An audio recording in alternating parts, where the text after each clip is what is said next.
Assalamualaikum warahmatullahi wabarakatuh. Sekarang kita lanjut tentang pembahasan sejarah dan perkembangan tarekat. 1.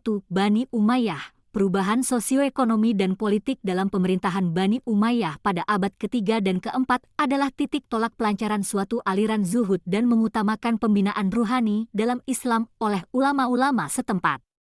Sebenarnya aliran itu tidak berniat untuk mengemukakan sesuatu yang baru atau di luar lingkungan agama Islam.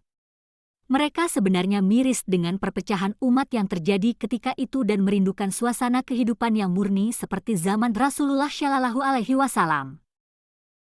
2. Bani Abbasiyah. Pada akhir era pemerintahan Bani Umayyah, para zuhud tampil ke depan terutama di Basrah dan Kufah.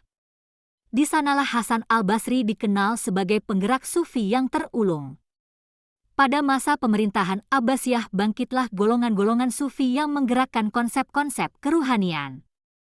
Pada zaman inilah sufi mulai berkembang dari berlaku zuhud ke peringkat ma'rifat yang lebih dalam. Ahli sejarah menetapkan Syekh Ma'ruf al-Karhi sebagai ulama sufi yang mengenalkan aliran zuhud dan ma'rifat.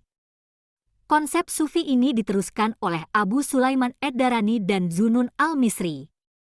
Dan menurut Kamil Mustafa Asy-Syibi dalam tasisnya mengungkapkan tokoh pertama yang memperkenalkan sistem tarekat adalah Syekh Abdul Qadir Al-Jailani, 561 Masehi sampai 1166 Hijriah di Baghdad dengan tarekat Qadiriyah, Sayyid Ahmad Ar-Rifai di Mesir dengan tarekat Rifaiyah, dan Jalaluddin Ar-Rumi, 672 Hijriah sampai 1273 Masehi di Parsi dengan tarekat Maulawiyah.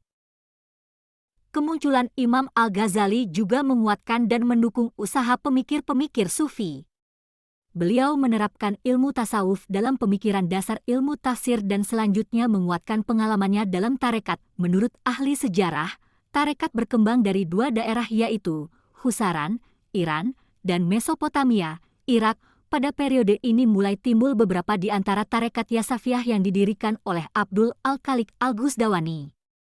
Berikut beberapa nama sufi lain yang hidup dalam masa dinasti Abbasiyah. 1. Sufyan As-Sauri, 97 sampai 161 Hijriah, 716 sampai 778 Masehi. 2. Abu Hashim, 190 Hijriah.